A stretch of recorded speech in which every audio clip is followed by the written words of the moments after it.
Shitter's full.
Shitter's full.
morning, good morning, Good morning. good morning, good morning, good morning, Good morning. good morning, good morning, good morning, good morning, good morning, good morning. Clap your hands, clap, clap, clap. Stomp your feet, Stomp, stomp, stomp. Spin around, Spin, spin, spin. Alright. Good morning, good morning, good morning. Good morning, good morning, good morning. Good morning, good morning, good morning. Good morning, good morning, good morning. Good morning. Wash your hands, wash, wash, wash. Shake your hands, shake, shake, shake. Brush your teeth, brush, brush, brush. Alright.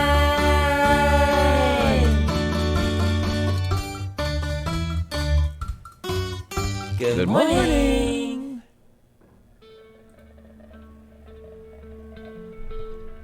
Oh, and what a great morning it is, too. Right? Man, what a great morning.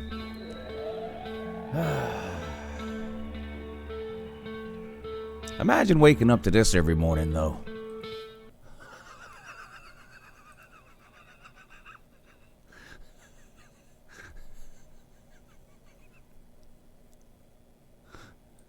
He said the neo-Nazi party in the Ku Klux Klan and the Mecca to attack me last night.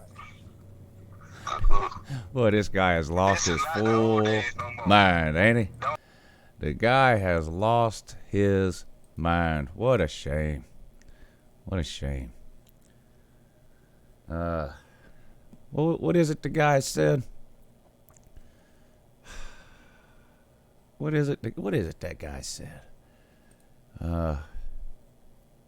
Oh, yeah. The mind. It's a terrible thing to waste, so. Such a shame what's happened to you, buddy. It really is.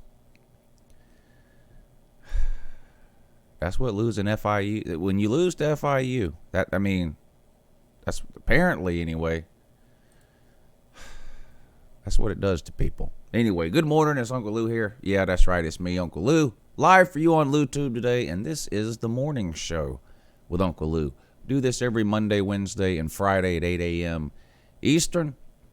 And I think in the off season we're going to expand this thing to 5 days a week and do it Monday through Friday, as long as people keep watching in the off season. It's always there's always a drop off in the off season, so we'll have to see how much the drop off is this year. I'm not going to get up and do this show every Monday morning for 40 or 50 people, but if the numbers stay close to where they have been so far with the morning show, then we'll expand it to 5 days a week during the off season, because my original plan for the morning show anyway, because everything else I do is 100% football.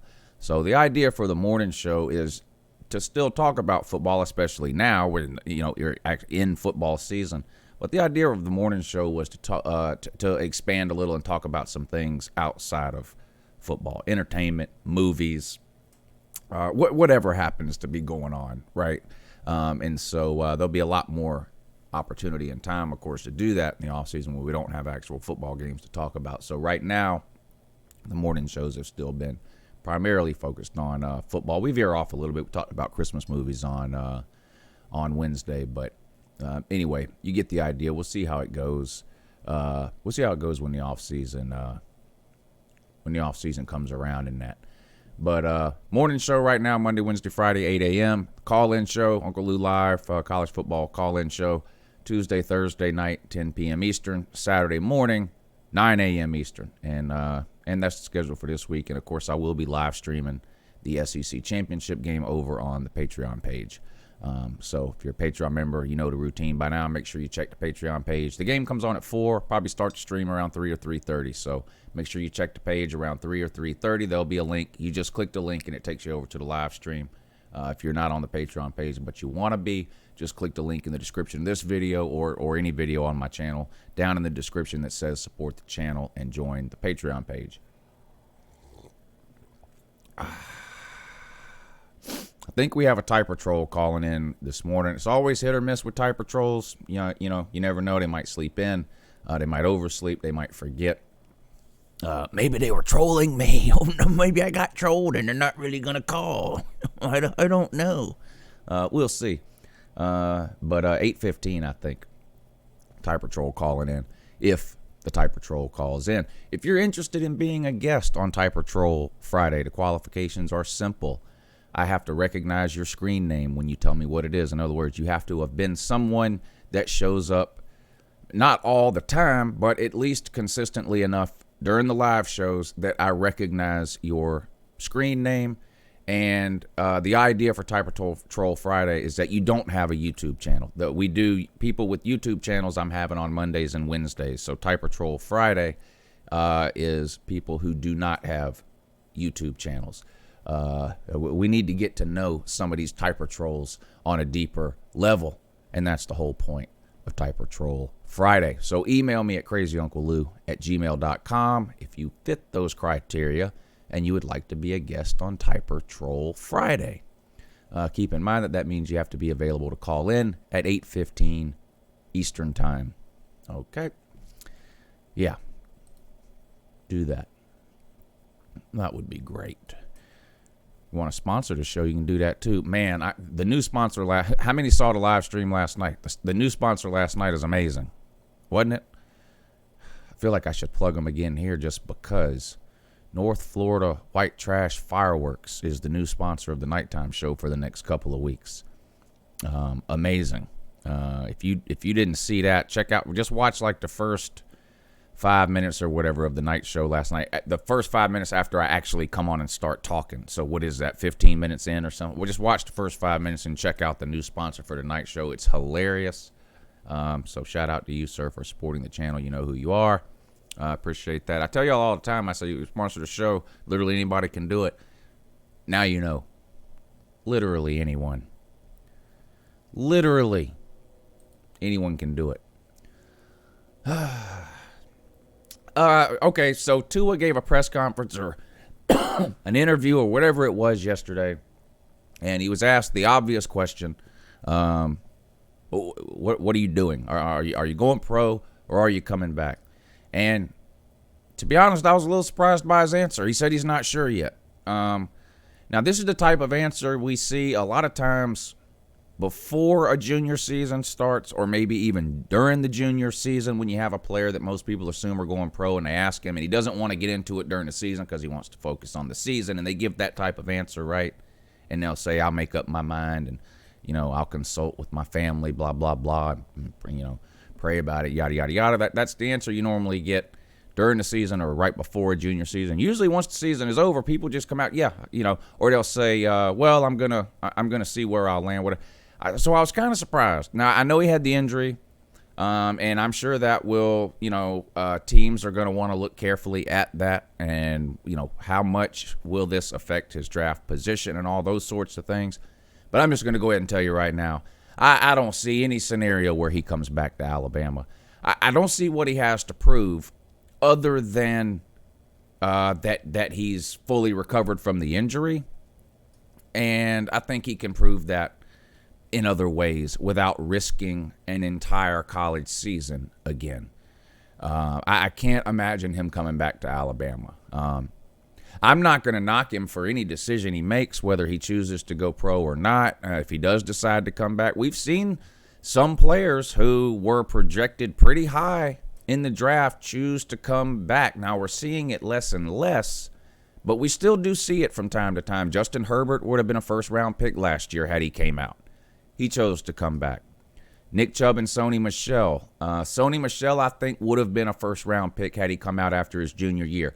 Nick Chubb probably would have been a second or third round pick, because if you guys remember, he didn't have a great year in 2016 coming back from that knee injury that he had in 2015. He wasn't bad, but he wasn't the same old Nick Chubb in 2016. So I wasn't completely shocked that he decided to come back. Of course, he had a great year in 17, as did Sony, and they both ended up getting drafted really, really high, and it worked out well for those guys. But there's an inherent risk in coming back for your senior year, right? And I'm just not sure that's a risk Tua is willing to take. He's very injury prone. Forget the hip injury, which obviously has been the most serious of the injuries that he's had over the course of his career, right? But it does seem like Tua has had constant nagging injuries pretty much from the time he showed up at Alabama till now. And so I'm just not sure what sense it makes for somebody like that who, for whatever reason, is obviously injury prone. And we just see some players that are like this, right? Whatever the reason may be. I just don't know what sense really it would make for him to come back and risk playing an entire another year of college football. When you look at how desperate NFL teams are for quality quarterbacks, somebody is going to take him. I get that the hip injury is serious. Somebody is going to take him. Now, maybe he goes somewhere in the Daniel Jones range from last year, 15 to 20 or something like that, instead of going pick 1 through 5. But there's no guarantee that if he comes back and plays next year, he'll automatically move up the draft board. There's no guarantee of that. You got Trevor Lawrence would be coming out that year. And some other, Justin Fields will be coming out that year. So you're still going to have some good quarterbacks coming out the following year. And if he comes back and he's not the same old Tua next year, then it could actually hurt him. The other thing to keep in mind is that Alabama is losing all those receivers. How much is that going to affect Tua? Because you got a lot of people who aren't sold on Tua. Forget the injuries. There's some people, and I'm not sure how much stock I put in this, but there are some people who aren't completely sold on Tua as an elite passer. They give almost all the credit to Jerry Jeudy, Devontae Smith, Waddle, those guys, Ruggs.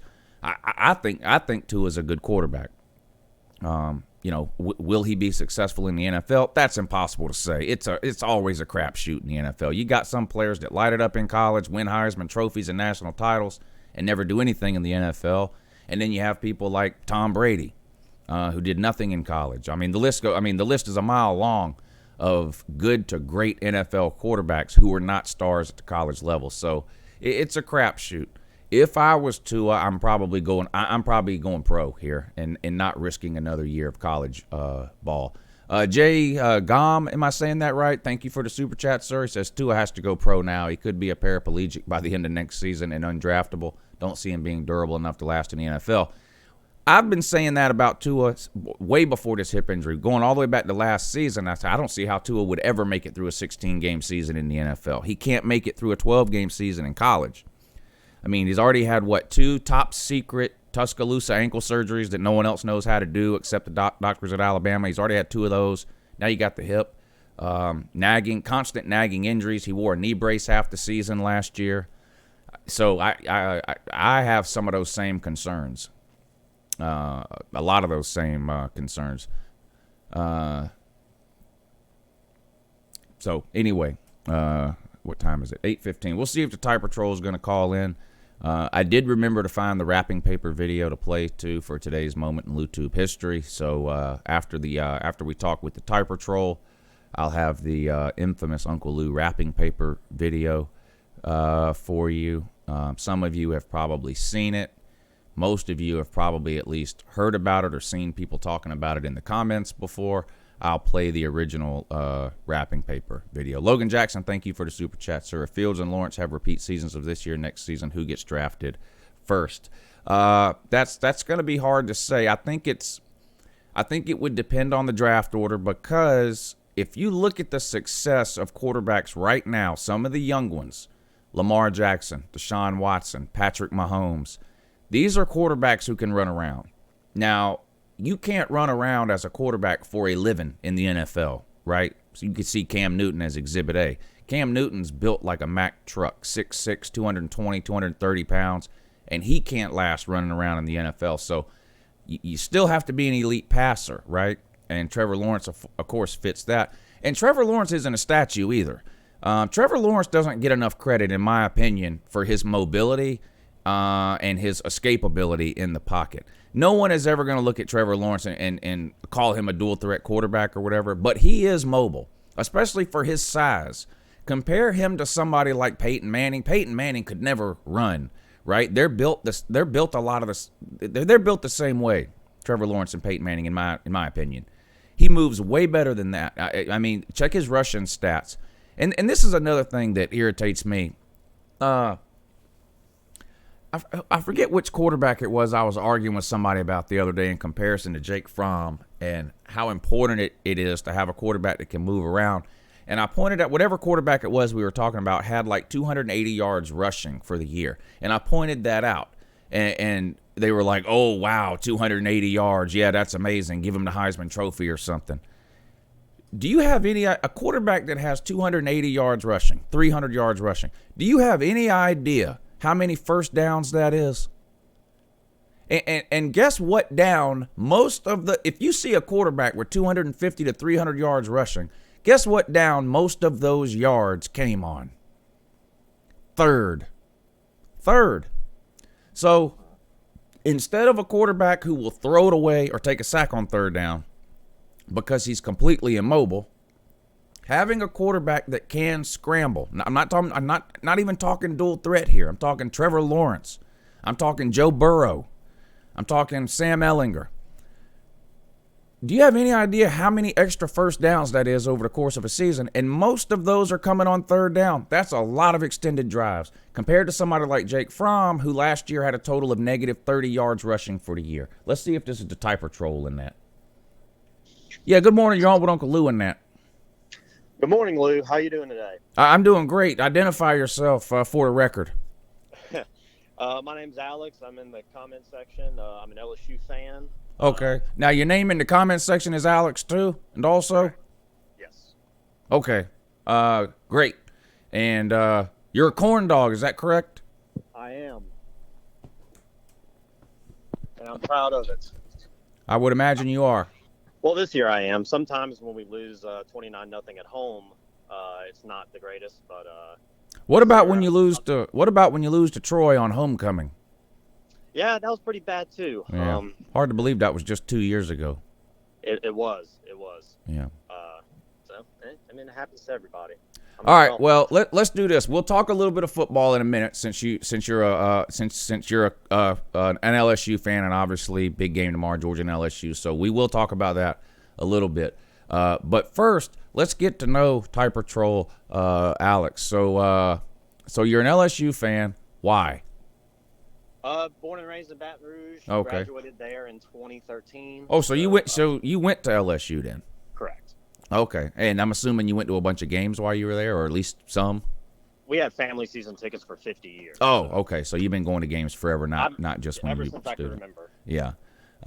That's on Uncle Lou's bucket list. I wouldn't even care if they were playing. I have a list of stadiums just that I want to see a game in. Forget Georgia. It'd be great if I could see Georgia play there, but I just have a list, and like LSU at night is on that list. I want to see a game at LSU at night. I want to see the Iron Bowl. I want to see a game at Michigan. I want to see a game at Notre Dame. You know what I'm saying? And LSU at night is on that list. Yeah, there was actually 2 seats behind our season tickets that these 2 guys came down, or 3 guys, and they kept saying that they were like Maryland fans, but what they did, they took 1 game a year and they traveled. They've seen Ohio State, Michigan. They've been to Penn State for a whiteout. They've been to and they said they wanted to see LSU and Auburn, a night game at Tiger Stadium, and they said they've done many games, just rivalry games. They're just called football fans. So, yeah, that's all. That's like a bucket list thing now. Unfortunately, I waited a little too long to do some of that. But I have young kids now, so it's just not realistic for me to make a lot of those trips right now. I'm probably going to have to wait until they fly to Coop or whatever. And I actually have a friend, too. He's much older than me. He's actually one of my father-in-law's friends, but he's a huge Georgia fan. He went to Georgia in the late 70s, and this is purely coincidence, but Georgia obviously won the national title in 1980, and it was kind of it was a pretty big surprise. I mean, Georgia was a good team in the late 70s. They won a couple of SEC titles, but never really challenged for a national title, so it was sort of a surprise. But so this is just purely coincidence. But this friend of my father-in-law's went to every single game, home and away, in 1980, and it was pre-planned. He graduated, and it was the kind of thing where he was going to take a little bit of time off before he started his work or career or whatever it was he was doing. And him and two of his buddies went to every single Georgia game that year, home and away, and the Sugar Bowl in New Orleans. Now, obviously, when that season started, they had no idea how it was going to end. So that's pretty cool, too. And I would like to do that one day, too, and that's definitely going to have to wait till the kids are gone, but I would love to do that, too, sort of like how these band groupies will just follow a band around from town to town over the course of a summer or something. I would like to do that with Georgia, where I go to all 12 games one year, the SEC title game if they make it there that year, and then whatever bowl game or playoffs they ended up making. That would be a lot of fun, too. Yeah, I've never been to every single game in a year, I'll be honest, but I do have two friends that we've tried to make it a kind of a tradition. Since we've all moved away out of town and everything to kind of stay together. We've been to Ole Miss, we've been to Auburn, and then this past year we went to Texas. So, and we've been to all those games. So, it's kind of fun, and I kind of want to keep that going. You didn't happen to go to the game in Athens? I think it was 2014. No, the last time we played. I've never been asked. Okay, yeah, I didn't go to that one either. But that was one. I don't know if you remember that one. That was the Aaron Murray versus Zach Mettenberger game, which was interesting because Mettenberger had come from Georgia, and that was one of the most, up until the 2017 Rose Bowl for Georgia, that was one of the most exciting Georgia games probably of the last 10 to 15 years. I mean, you got the 2012 SEC championship game versus Bama, but that LSU-Georgia game, man, it was back and forth. The final score ended up being something like 45-38 or something like that. It was just a wild game, and Georgia was able to get the win in the end. But, man, that was a great game, and then, of course, y'all got revenge last year in Baton Rouge, a game that we never really showed up for. We just got dominated from start to finish in that one. So, okay, LSU fan from Louisiana, from Baton Rouge, went to LSU. Family had season tickets for 50 years. So, sounds to me like you're not a real fan. No. And it's funny because actually I live in Alabama now, and I moved here for work and kind of an area outside of Mobile. But when I first moved here, they were like, "Oh, why the hell are you an LSU fan?" And I said, because I graduated there, and then they just had the look on their face like, why would you go to there? And I'm like, why would you not go to there? It's like I was born and raised there. Yeah.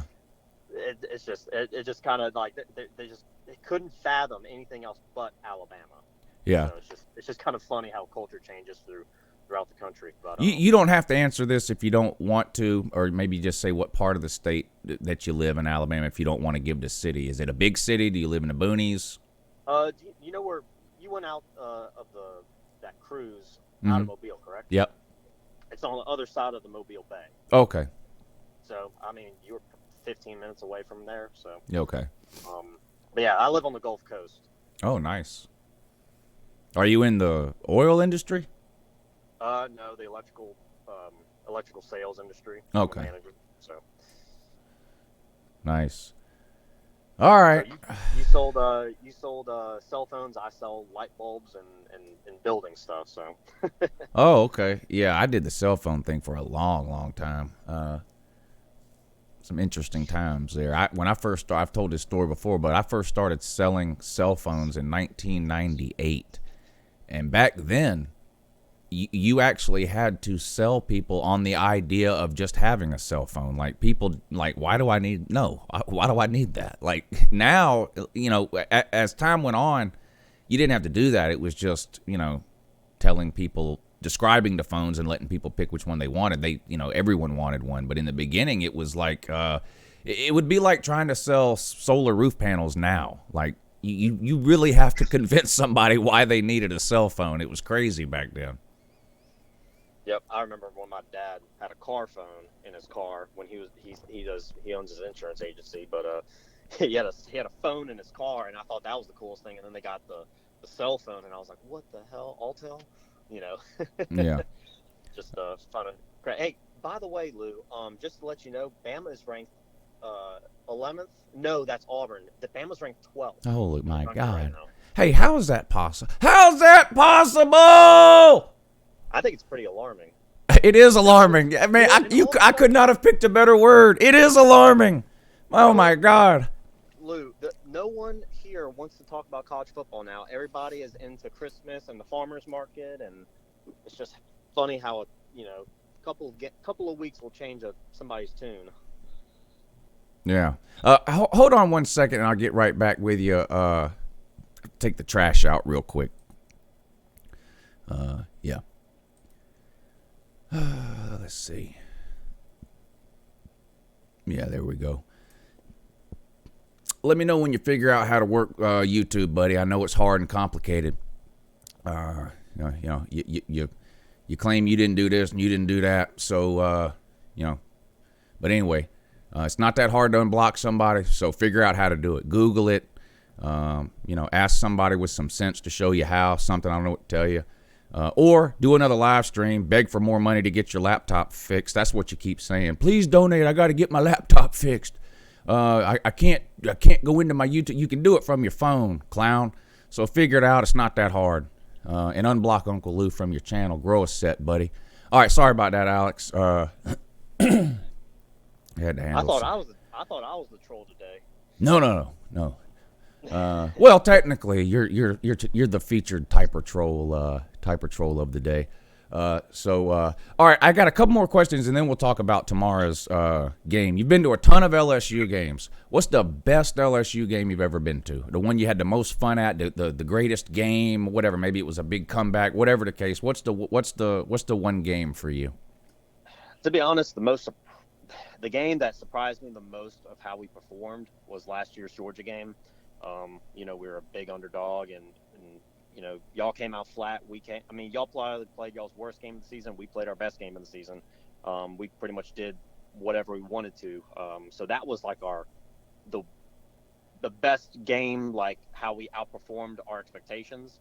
And then probably the game I'll never forget is I was at the LSU Florida game in 2007 with Tebow, and I was there with my dad and my brother, and we had come back and won and beaten Tebow, and we wound up winning the national championship that year. But that was and then it was cool because the last 5 or 4 minutes of the game left, they came on the loudspeaker. We were number 2 in the country, I believe, and they announced that USC had lost, I think, to Nevada or somebody. Who did they lose? Or Stanford? Stanford. That was at the time, that was the biggest point spread upset in Power 5 history.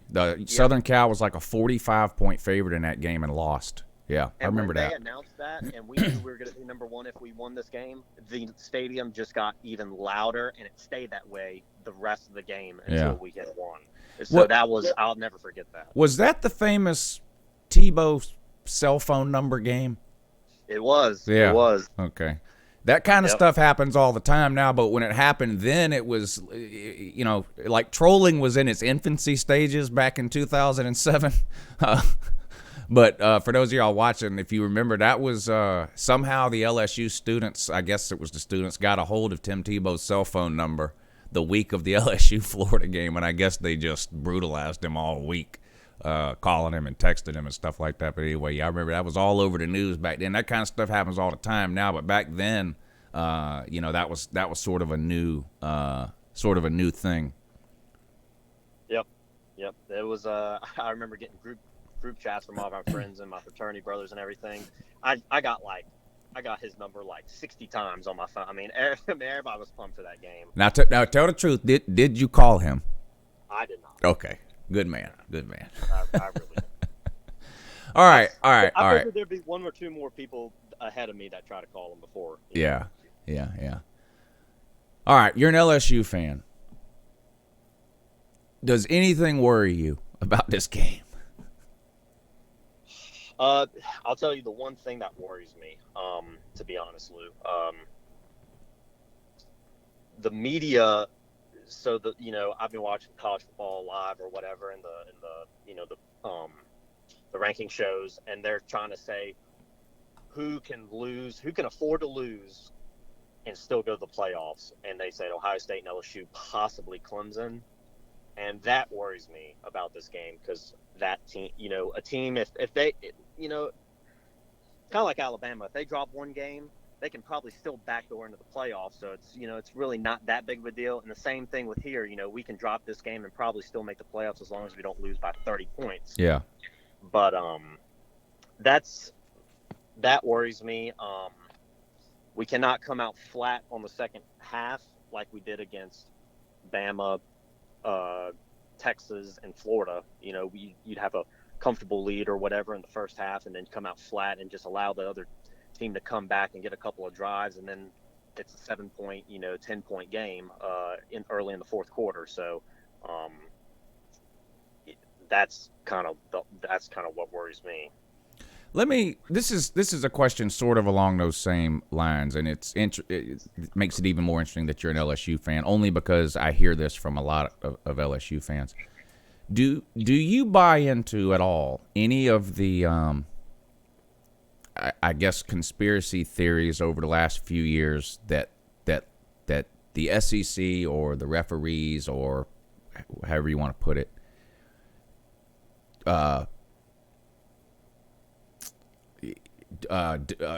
like the whole Alabama thing, pushing Alabama, or that certain things happen in certain games to benefit certain teams or the conference as a whole, or anything like? You buy into any of that at all?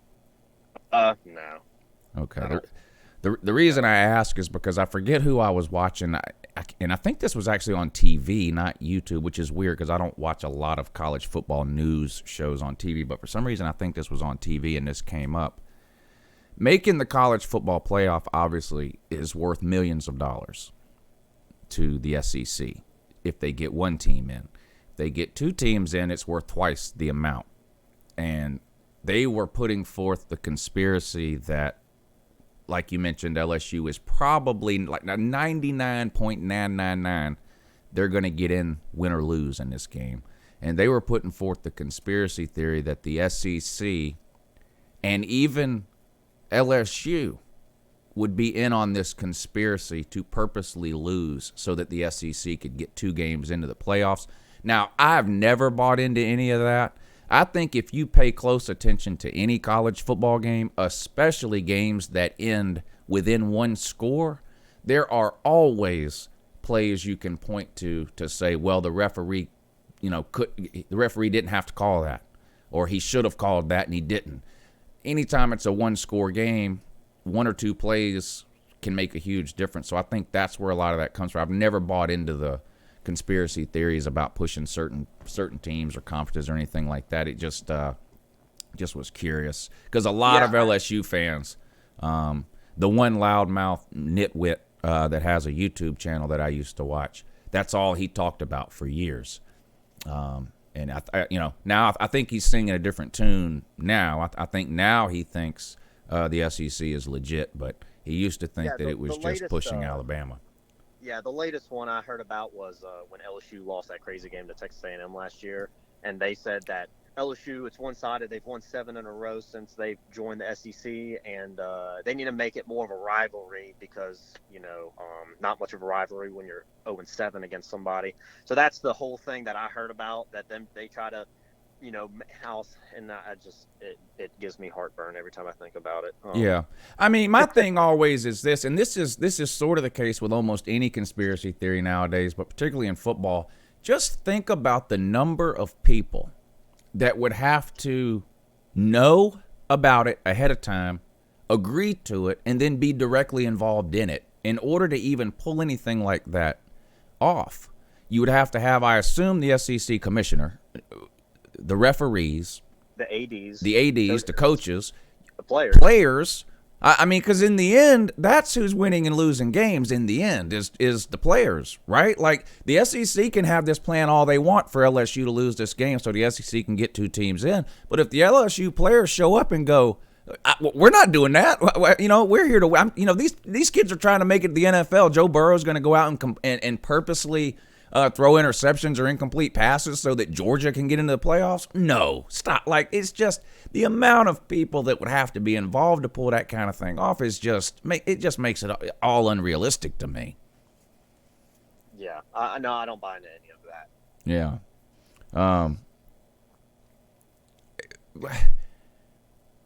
How good?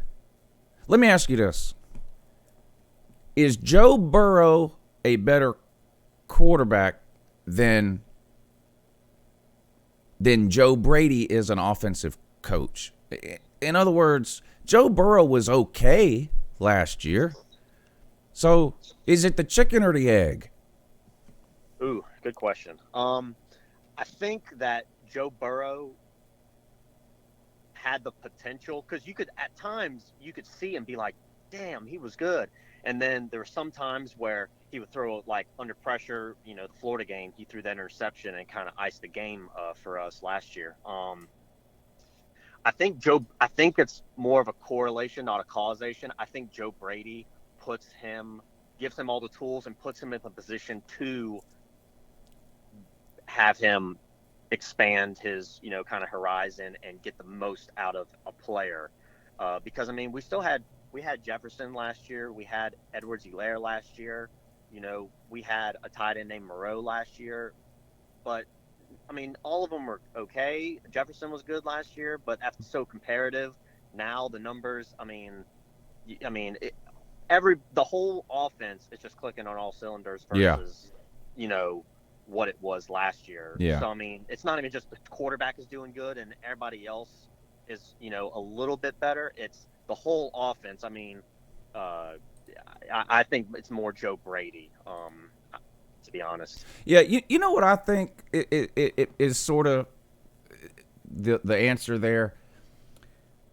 He was certain schools run certain systems, right? And then you go out and you recruit players, in theory, at least hopefully, that fit that type of system, And Joe Burrow was recruited and committed to Ohio State during a time when they were running a spread with mobile/dual threat quarterbacks and 3 and 4 wide all the time and that kind of thing. The offense that LSU is running right now. Mm-hmm. That's what Joe Burrow was recruited for at Ohio State. He comes to LSU last year, and that wasn't the type of offense y'all were running last year. So I think the talent was always there with Joe Burrow, but a lot of times you can't necessarily fit a square peg in a round hole, right? Take Justin Fields. I love Justin Fields. I'm not the typical Georgia fan. I think he's amazing. He wouldn't put those numbers up at Georgia. Not because of the whole, the SEC is so much better than the Big Ten, and not because of that. It's just he doesn't fit that hole. He can't run that offense at Georgia. Just like Fromm would fall on his face running the Ohio State offense, right? Like you can't take Johnny Manziel and make him run a Georgia offense, but you let Johnny Manziel do what Johnny Manziel is supposed to do. He looks like a pretty good quarterback and puts up good numbers in college. I'm talking. I know he fell on his face and he's a trash human being, but so you bring Joe Burrow in, and like last year you tried to mold Joe Burrow to what LSU had been doing for years and years, and you guys weren't terrible last year, but you didn't get where you wanted to go, and so Ed Orgeron and them guys looked around and said, okay, let's do it the opposite way. We have Burrow. Instead of changing him, let's change the offense to fit what Joe Burrow does, and I think that's what you're seeing. Yeah, what you're seeing there. You see that a lot in the NFL too. They'll get drafted to a team. They won't be, you can see the potential, but they won't, excel like they should. And then they get traded to a team with a different style offense, or even, and running backs or receivers, whatever. And then they look like a totally different player. Right. It's just the system that they're trying to run, and it's crazy how that happened, how that transforms. And you really can't explain it, but yeah. It just works. If Tua would have come to Alabama in 2010, it's not like he would have been a bad quarterback in 2010, but he would have been throwing for 3,000 yards, not 4,500, because that's just not what Alabama was doing in 2010. I mean, they had Greg McElroy and A.J. McCarron and those, and they threw for 3,000 yards a year, not because they were terrible quarterbacks. That's what Nick Saban was doing, So I think a lot of it has to do just with the style of player that a guy is, and then the offense that you put him in. And now, obviously, it's been a huge benefit to bring Joe Brady in, and you can have the most amazing quarterback in the world, and you can run his kind of offense, but if you don't have any coaches that know how to implement it, it's not going to work. So. And this is what amazes me about coaches like Ed Orgeron and Nick Saban. You don't get to that level of a head coach at LSU, head coach at Alabama, in Nick Saban's case, winning all those national titles. You don't get that far in life at anything you do by not being good at it. I mean, these are the best of the best here to get these jobs. And the more successful, I say this all the time, the more successful you are in life, the harder it becomes to change. Because you're like, well, why should I change? Like Nick Saban, won all those national titles, why should he change? So the fact that somebody like Ed Orgeron and y'all's offensive coordinator, and I'm drawing a blank on his name now. Who? Ensinger, yeah. Can sort of swallow some of their pride and say, you know what, let's bring Brady in. Let's basically give him the keys to the offense, because what we've been doing is good, but it's not getting us where we need to go. And to have the ability at that level in life to sort of look at yourself introspectively and say, we got to do something different. We got to go outside the box here. Nick Saban, the defense and running game won him all those national titles, and in 2014, 2015, to just flip a switch and say, okay, we got to start scoring some points. We got to do something different. That is unbelievable to me, that they were able to make it that far in life, but still were willing to change when they thought they needed to. Because as good as Burrow is this year, if LSU was running the same style of offense they were running last year, they would probably not be in the position they're in now. So I do think Joe Burrow is great and amazing, but obviously Brady has to get a ton of credit, and Orgeron for even being willing to bring him in like that. I think, unbelievable. It's just the fact that they were able to do that just blows my mind. The turnaround in 1 year offensively is just unbelievable. Yeah, and the first game this year, we were playing somebody like Utah State or somebody like that. Somebody just, a cupcake team, because we had Texas week 2. And me and my wife, we'd been running errands or whatever, and we got home like 20 minutes late. And I'm like, man, I was like, probably didn't miss much. Well, we turn the TV on, start making lunch or whatever. I look up at the screen, and it's 21-0. I'm like, what? Like, we scored 21 points and a half last year, not in about 6 or 7 minutes of game time. So, yeah. I mean, that just I knew then that because we've heard the whole thing before with Cam Cameron and all these people that this could be a new offense. LSU fans never seen anything like this. And but Joe Brady's the real deal for sure. Yeah. Hey, let me get caught up on some super chats real quick, and then we'll get right back to the conversation. But Rob W., thank you for the super chat. Had an LSU fan bet me $100 LSU wins by 15. Easy money. I think I said this yesterday, but anytime somebody's willing to give you 8 points above the spread, you should take the bet every single time. You're not going to win every single time, but if you bet 100 games and someone gives you 8 extra points on all 100 games, you're going to win way more than you lose. So smart bet there. Nikki G., thank you for the super chat. Ohio is the real Miami. Miami of Ohio. Benjamin the Golden Retriever. I'm going to have to scroll up and find yours. Hold on 1 second. Well, I can't find it now. Anyway, I'll get back to yours in a second. So, all right, Alex, give us a score prediction here. What's going to happen in this game? Like I said, we got to get out of the gate going fast. We cannot let Georgia have it, a 3-point game tied, then like in your prediction yesterday, I agree with you. If it's close, Georgia can ground and pound, keep the ball away, and hot rods pretty much automatic. We have a good kicker too, but I also do agree kicking is not going to win you this game.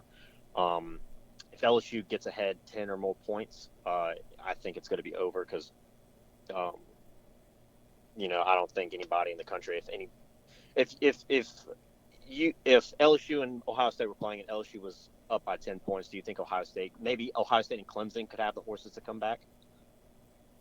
Yeah. Yeah. Not Georgia goes down by 14, the game's probably over.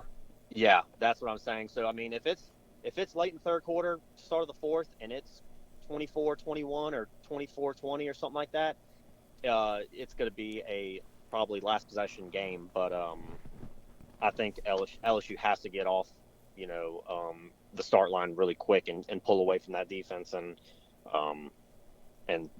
not come flat in the second half like other games this year. Yeah, I mean, I have the hype and hate video coming out this afternoon, and I'm going to explain to everybody why Georgia's winning by 500 points, like I always do. But I mean, realistically, LSU is clearly the better team here. They have been all year. They've been ranked higher all year for a reason. They're a 7.5-point favorite for a reason.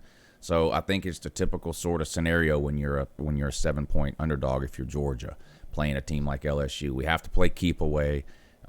Georgia needs long drives, which is great considering the fact that we don't really ever get any explosive plays. So all of our drives end up being pretty long.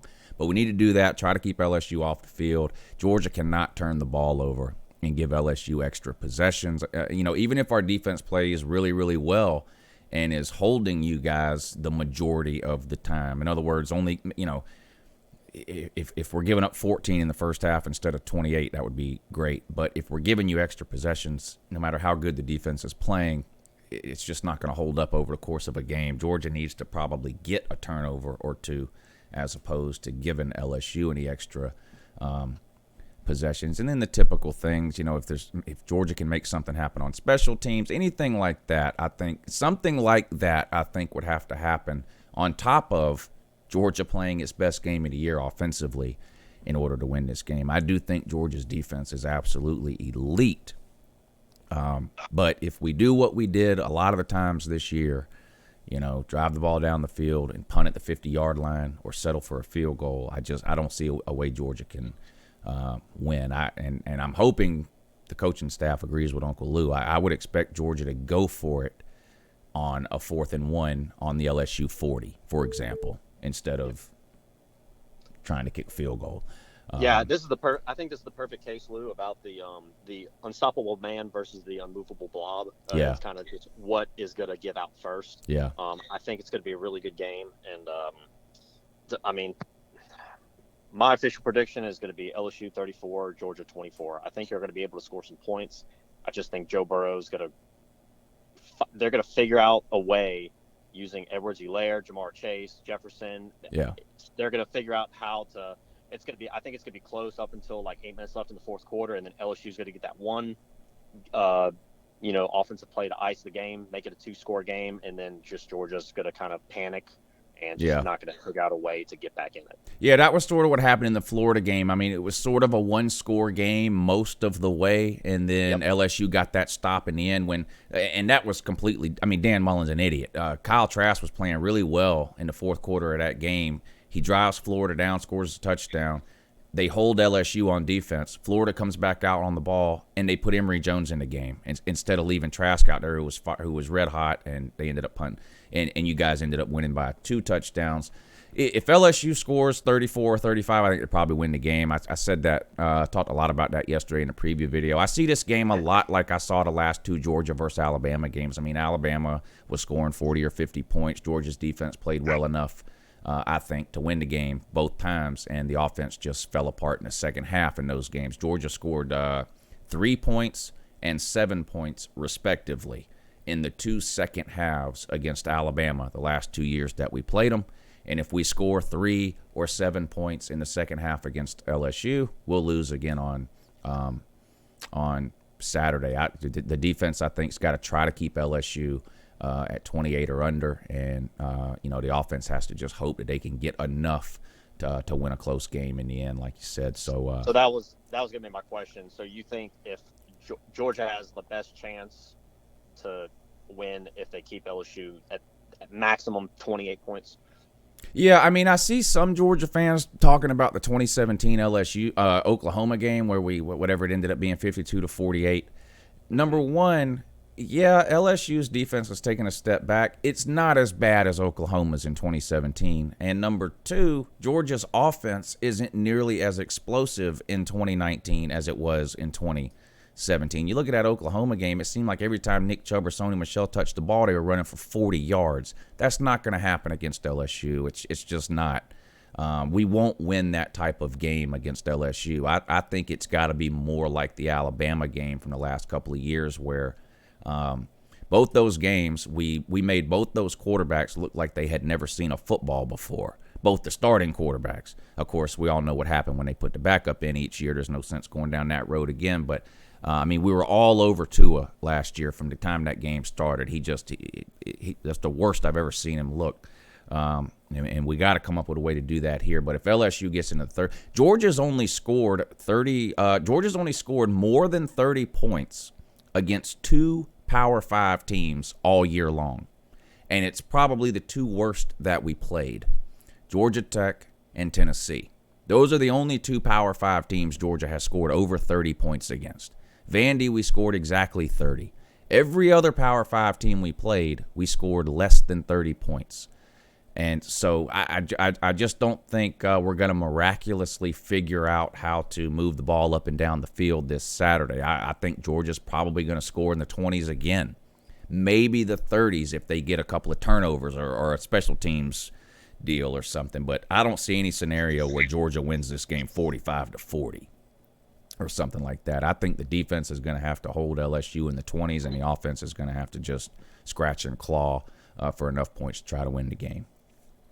So, Lou, what's the over-under on this game? Like 49, 50?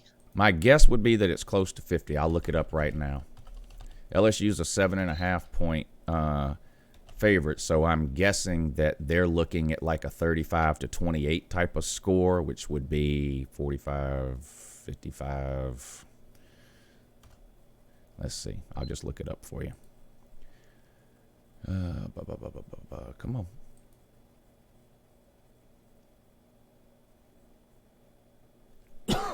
I'm pulling it up now. Give me just a second here. All right. NCAA. Yes.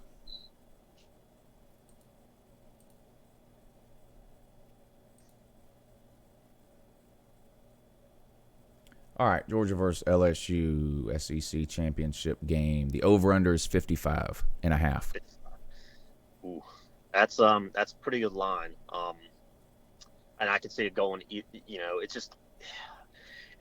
I mean, if you watch the Iron Bowl, you thought the over was cooked Right. in the first quarter, and in the second quarter they're already over at the half. Yeah.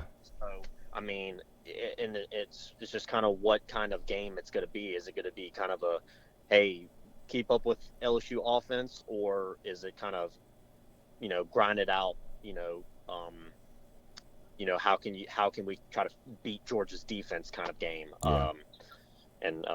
I think it could go either way. I figured it was going to be about 50-52 probably. But I think if it goes over 55.5, there's not much chance of Georgia winning, because if it goes over 55.5, that tells me LSU got into the 30s.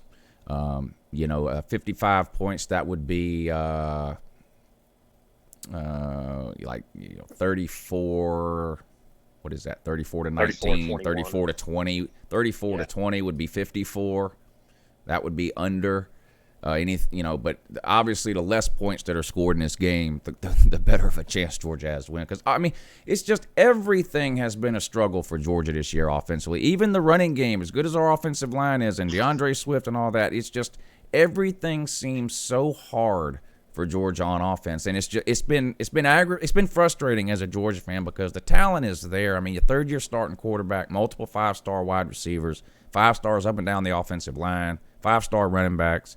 And it just seems like everything is a struggle for Georgia offensively. But we'll see. We'll find out tomorrow. Alex, I'm going to let you go. I appreciate you coming on the show this morning. TYPER Troll Friday. You guys in the comments section, give Alex a round of applause for coming on the morning show this morning. Alex, any final words, buddy? Not really. Appreciate you, Uncle Lou, for letting me on, and we'll talk soon. Go Tigers, and we'll see. It's gonna be a good one.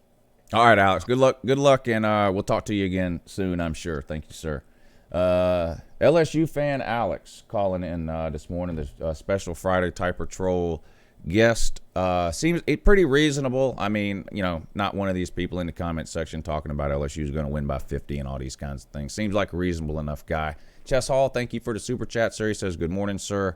Bring back Joe Cox." I'm not that desperate yet. Benjamin the Golden Retriever, thank you for the super chat. He says, "I'm a Vols fan, but I'm from Mobile, Alabama." Mobile, Alabama. Greenbow, Alabama. I'm a Greenbow, Alabama. Good morning, sir, and thank you for the super chat. Random Dan, what's up, buddy? 73% of the time since 1992, the team with the better defense has won the SEC championship game. Seems most have forgotten defense wins championships. I'll be in Atlanta. I think Kirby Smart said it best when he was asked about this a couple of days ago. He was straight up asked, do you think defense still wins championships? He said defense, the phrase, I forget, I'm paraphrasing, but basically what he said is, the phrase defense wins championships doesn't mean nearly as much today as it used to. And he's right, and he explained why. Go look at the scores of some of the national title games or SEC championship games from 10, 15, 20 years ago versus the scores of some of these national title games now. Offenses in general are just scoring a lot more points. Scoring is up in college football, way up, not down. So I do think, here's what I'll say. I do think you have to have a good, I should have asked Alex about this. LSU could beat Georgia this weekend by 30 points. And it won't change my mind on this fact. LSU's not winning the national title. Their defense is not national title worthy. So I'll agree with you, the defense wins championships things. I'll agree with you to that extent because LSU's got a great offense. So does Ohio State and so does Clemson. Those are three of the best 5 offenses in America right there. LSU, Ohio State, and Clemson. What Ohio State and Clemson have that LSU doesn't have, top 5 defense. I don't see a scenario where LSU beats either of those two teams. Now, if Georgia loses and they put a Utah, maybe an Oklahoma in the 4 spot, and they bump LSU up to number 1, which I'm not convinced would happen. LSU needs to be the number 1 seed, or they're not winning a playoff game even. Because if they're the number 2 seed, that means they're playing Clemson and they will lose to Clemson. Their defense will let them down against Clemson. Guaranteed. So I agree with you there. So, but and the reason I'm not as confident about Georgia's ability to beat LSU as I am Clemson or Ohio State's, because I think Georgia's defense is every bit as good as those two. We don't have near the offense they have. We just don't. I mean, if you anybody that doesn't see that doesn't want to see it. Our offense is nowhere near an Ohio State or a Clemson. So, and that's why Ohio State and Clemson are the 2 betting favorites to win the national title. Clemson is the favorite in terms of odds to win the national title. Ohio State is second. LSU is third. And it's because of LSU's defense or lack of. Waikiki, thank you for the super chat, sir. He says, will the fireworks stand be selling LouTube during while this promotion is going on? If so, are they new or used shirts? I'm pretty sure they're used there. I'm pretty sure everything at North Florida White Trash Fireworks is used. But again, you'll have to go down there and check. Availability varies from day to day. So it's sort of like a Goodwill in that sense. You go in there one day, they don't have nothing. You go in there the next day, it's like struck gold. So at least that's the way I see it. Slim Shady, thank you, sir, for the super chat. Says, breaking news. FSU has replaced Daniel Boone with an exchange student from India. While not true,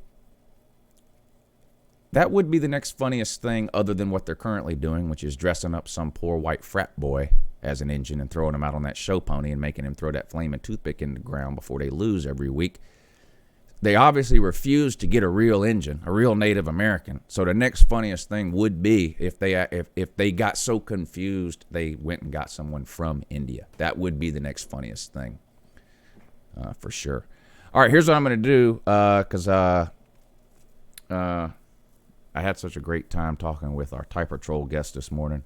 That went a little longer than I thought. I do have the wrapping paper video to play, so let me just set this up just a little bit for you for those that have no idea what this is. This is one of those really old Uncle Lou videos that people still talk about and comment about all the time. So here's sort of the backstory. And I figured out, too, because I said the other day, I'm pretty sure that was done in December, because you guys know for the Moment in LouTube history we do every morning show, I find an old video from the month that we're currently in. So we're in December. So I go back and find an old video from some December from years ago, and I'll play it. And I thought the wrapping paper video was from December. It's actually from January. But I'm going to play it anyway, even though because I said I would. And it makes sense to play this video now with Christmas coming up. But anyway, the general story behind this video, and I think I explain it in the video. It's been a long time since I've watched this video, so I think I explained some of this in the video before I show the actual video. But anyway, what happened is, you know, all the Christmas stuff gets put on sale after Christmas. Decorations, whatever, wrapping paper included. So we went to Walmart. And I don't even remember why we went, but wrapping paper was on sale, and it was ridiculously cheap. It was like 10 cents a roll or something for wrapping paper. So we were going to buy like, I don't know, 20 or 30 rolls or something, and just put it up in the attic or whatever. And, you know, well, this is great. We don't have to buy wrapping paper for the next 2 or 3 years or whatever. We'll buy 30 rolls for $3 type of thing. Well, some big issue came up where we had to go get someone that worked there because one of the wrapping papers wasn't ringing up correctly or something. Again, I think I explained it better in the actual video. And basically they were giving me attitude or like acting like I was doing something wrong by buying 30 rolls of wrapping paper. And they had a ton of it out there. I mean, they had thousands of rolls sitting out. So, and 10 cents is cheap.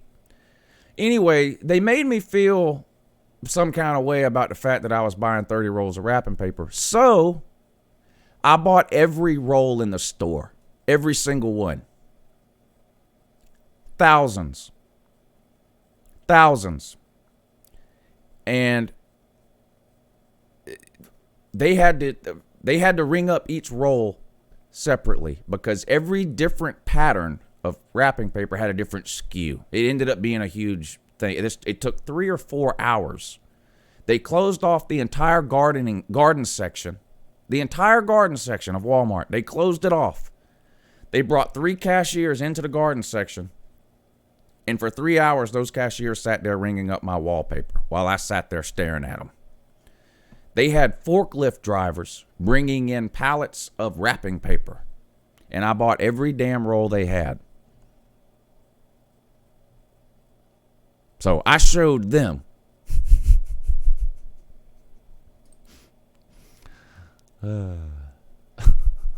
Enjoy.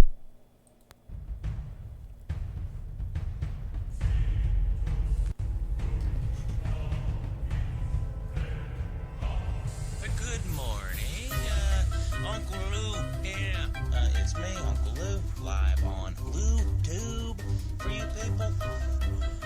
It's just conspiracy theories made up by, nutballs and maniacs and things like that.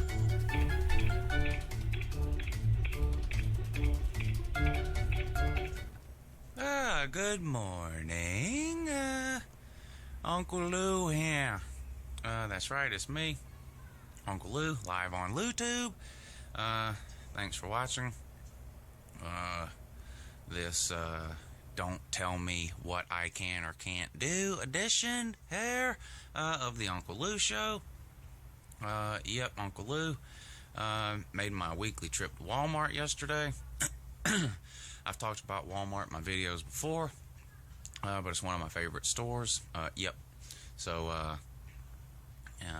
you can say you hate Walmart if you want to, but you go there too. And I know you go there because I've seen you there. Yep. So but anyway, that's not the point of this story here. So I walk into Walmart yesterday. And I'm walking around and sort of in the middle of the store there, they have this huge display of wrapping paper and Christmas, leftover Christmas stuff, and 90% off. Yeah, it was all 90% off, which is a good deal, I guess. I don't know. Yep. So, and anyway, in wrapping paper, they had wrapping paper on sale for 10 cents a roll, which is unbelievable and amazing too. So I flagged down one of the worker bees, what was working in there. Told him I needed 100 rolls of wrapping paper. Yep. Now I know what you're thinking. Who would need 100 rolls of wrapping paper? Uncle Lou would. Yep. Yep. Well, anyway. Worker wasn't too happy with that. I don't know if they didn't want to have to bundle it up or they didn't want to have to scan 100 rolls of wrapping paper. I don't know. I tried to give Uncle Lou a little bit of an attitude, which is a no-no. Told me I didn't need to buy 100 rolls of wrapping paper. The nerve of these people. Yep, but I went ahead and taught him a lesson. Don't tell Uncle Lou what he can or can't do. Yep, so go ahead and check this out.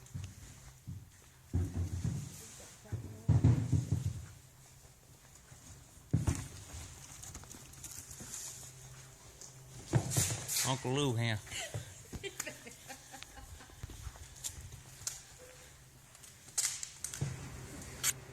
one design or two designs that are still bringing up the regular price, and it's got a big eye on it because there's a couple of mixed.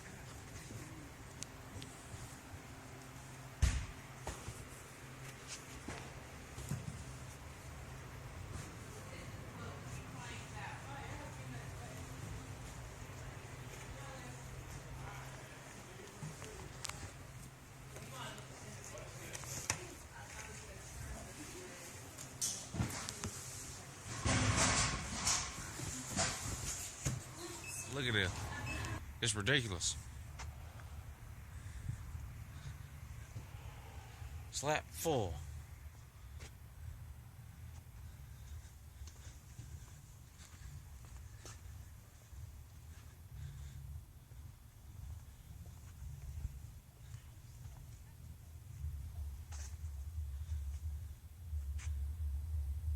Slap full again.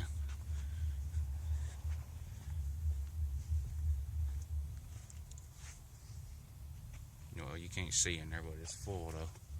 Pickup truck full.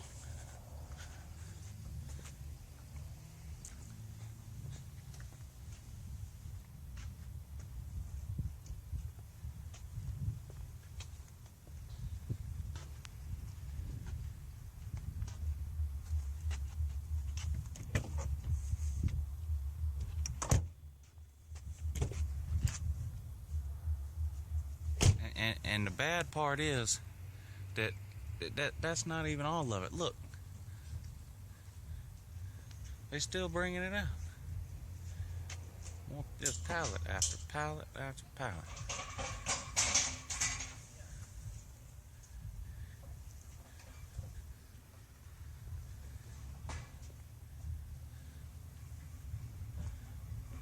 America.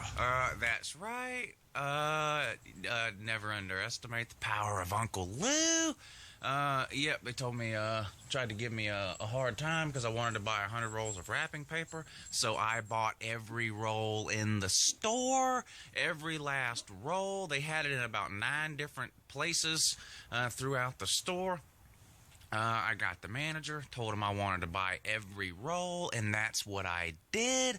I bought every single roll they had. There's not one single roll I didn't buy. It took about 7 or 8 workers. They had 2 or 3 workers going. Let me go kick the dog. Hold on, I'm going to kick the dog here real quick. Give me just a second. Cooper, stop it. Come on, get in here. knucklehead. Yep. So they had about 6 or 7 workers going around the store with those little, hand lift trucks, the forklifts that you push with your hand, gathering up all the wrapping paper, putting it on giant pallets. They wheeled it all back to the home and garden section. It was just a ridiculous amount of wrapping paper. Yep, so they had 5 or 6 employees going around the store with these hand trucks, forklift trucks, bringing all the wrapping paper back to the home and garden section. Then they had 2 or 3 cashiers with the price guns. They opened up 3 lanes for Uncle Lou. And they had to scan every roll separately too. They had to because each design of wrapping paper had a different UPC code or whatever. So, I also bought about 60. That's 60, about 60 Christmas tree stands. Just to top it off there. It took them about 5 hours to ring me up. It was amazing. It ended up being, it was almost $600 at 10 cents a roll. I know, I better just go ahead and tell you. But that's about 6,000 rolls of wrapping paper, 10 cents a roll. But anyway, so no more Christmas wrapping paper at Walmart. Uncle Lou has it all. So I should be good to go for the next week or two as far as wrapping paper is concerned. And I guess the next time I go to Walmart and ask them to get me something, they'll just go ahead and do it without a problem.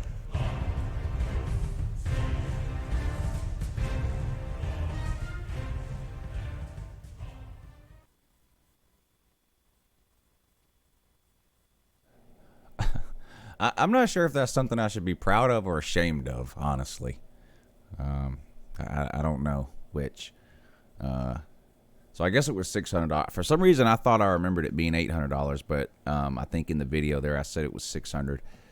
So I guess that's right. Not somebody had typed in the comments section while I was playing when someone asked that it was $800. For some reason, that's the number I had in my mind. But if I said $600 in the video, then that's probably what it was, because that was filmed right after I actually bought it. So it was probably $600.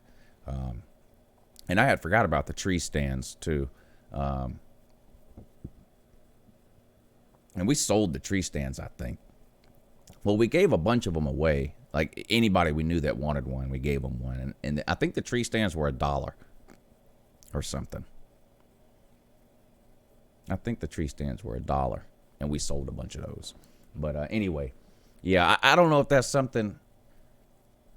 I don't know if that video is like the most amazing thing I've ever seen or the saddest thing I've ever seen. I can't really make up my mind. But anyway, people still talk about that video all the time. There's a handful of videos that come up all the time. That's always one of them. There's several football videos that come up all the time. The Hail Mary video and the Fire Mark Rick video and a couple others. The Vanderbilt and the Georgia Tech video from 2016 when we lost. Those come up all the time in the comment section. People still comment on those videos all the time. This is one of the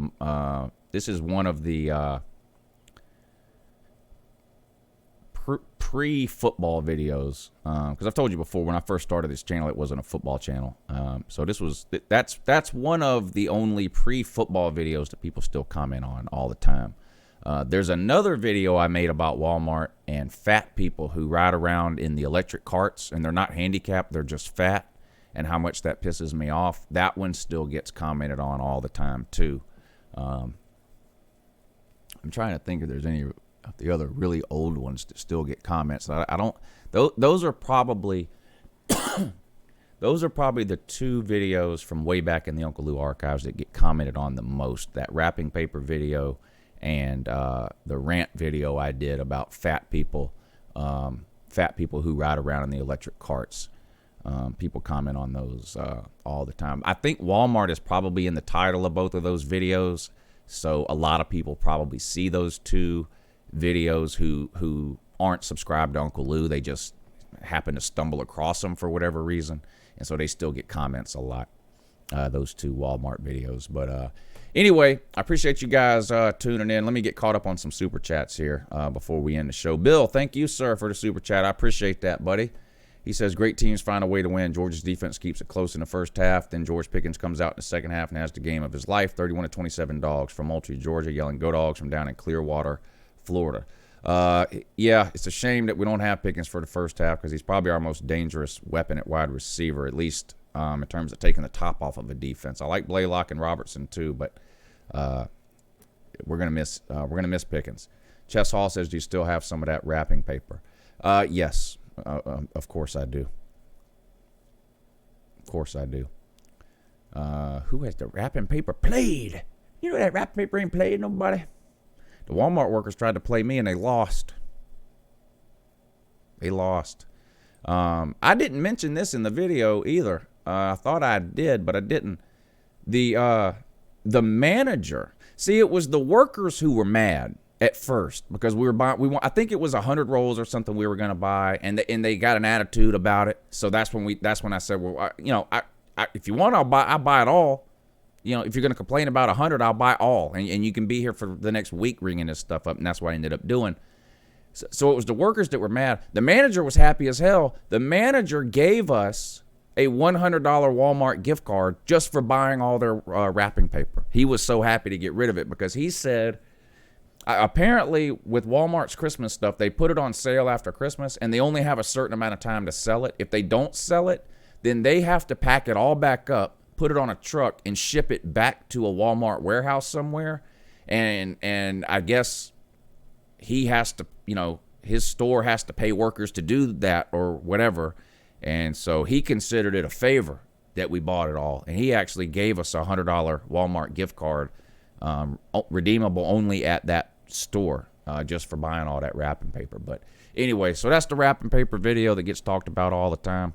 Sooner fan, the DirecTV is videos the best. Yeah, the DirecTV series still gets commented on and talked about all the time too. That was a good series too. That was when was that? I think that was in the summer of 2015. I think that was when the SEC network was getting ready to launch. Those are popular too and still get talked about all the time. Tate Martell, good morning, sir. He says, give him hell this weekend, Bulldogs. Yeah, we'll get everything we got, that's for sure. I expect Georgia to throw everything they have at LSU, and hopefully some of it'll stick. We'll see.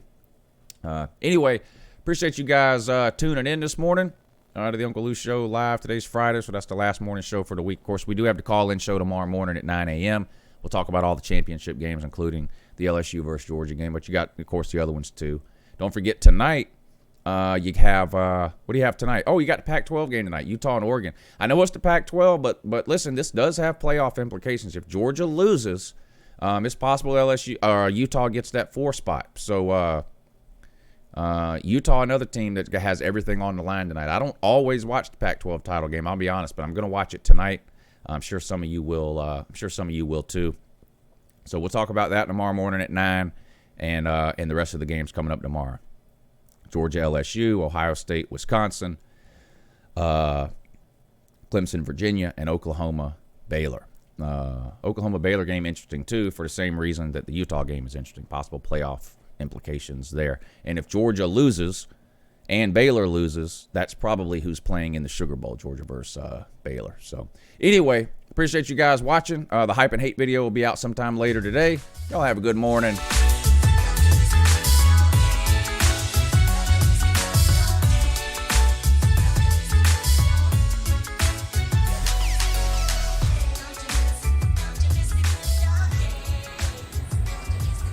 Shitter's full.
your favorite foods fighting you?